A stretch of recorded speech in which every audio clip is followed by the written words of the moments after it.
What I love is the combination of photography and telling a story, and the responsibility of telling an accurate story, but also technically taking a great photograph with the composition and the lighting. So that's my philosophy. Keep it pretty simple, but tell the truth as a photojournalist anyway. You know, when you look at a paper and you see that moment frozen, it's just something about a photograph where you can look around at the photograph, and especially if it's a really powerful news moment, you know, you can sometimes look at a photograph for a long time and you can still see things differently within an image. You know, video just rolls by and it has its place, no question, but there's still so much that can be offered by a still image. And that's what I just love, just capturing that split moment where you're on the spot and the adrenaline's flowing, and that's the passion, that's what I love. I guess sport, even more so, is about capturing the moment, but sport is about, you've got to put yourself in the right place, so you almost have to preempt what's about to unfold. Sydney Hobart's such a fantastic event. I've done 5 Sydney Hobarts, and they've all been really different and quite dramatic in their own fashion. My father competed in 6 or 7 Hobarts and he won the race in '77. To be on the boat and to not only crew but to document the race and to file pictures, you know, for the readers to look at, was a huge thrill, because no photojournalist had ever competed a race and filed images off a boat before.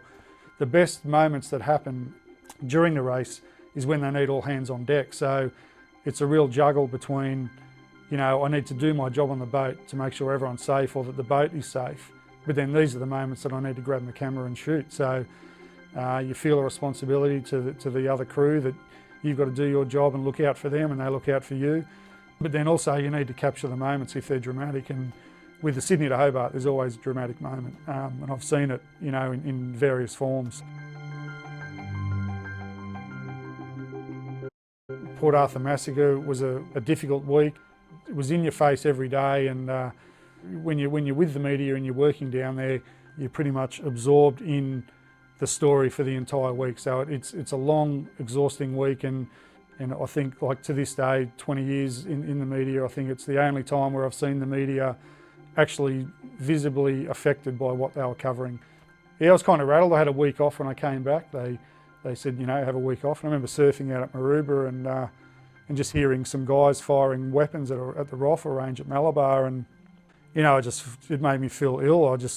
You know, it just shook me for a long time. Even for 6 months, I'd feel dodgy walking into a cafe to have a coffee. I'd be looking around at everyone, and so it has an impact. And then of course you go across to the Thredbo landslide, which was another huge story. But I'll never forget when they lifted Stuart Diver out, and I'm getting goosebumps now because I remember the cheer went up through the valley and it echoed through the valley of Thredbo.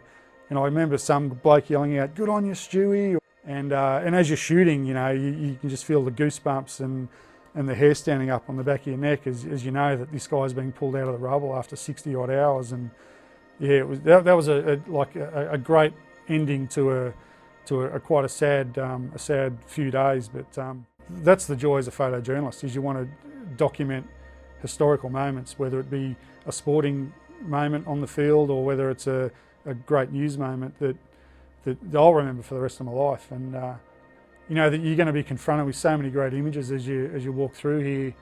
There's so many stories behind every great photograph, and I know that all the photographers at the Herald are just amazing, and it's a shame that every photographer can't be there with every photograph to tell you the story behind the photograph, because we're an interesting bunch of photographers and we always have interesting stories in how we came across a photograph or how we got the photo. It's more than just taking a picture, it's the whole process that goes into it, and it's a journey, and it's great fun.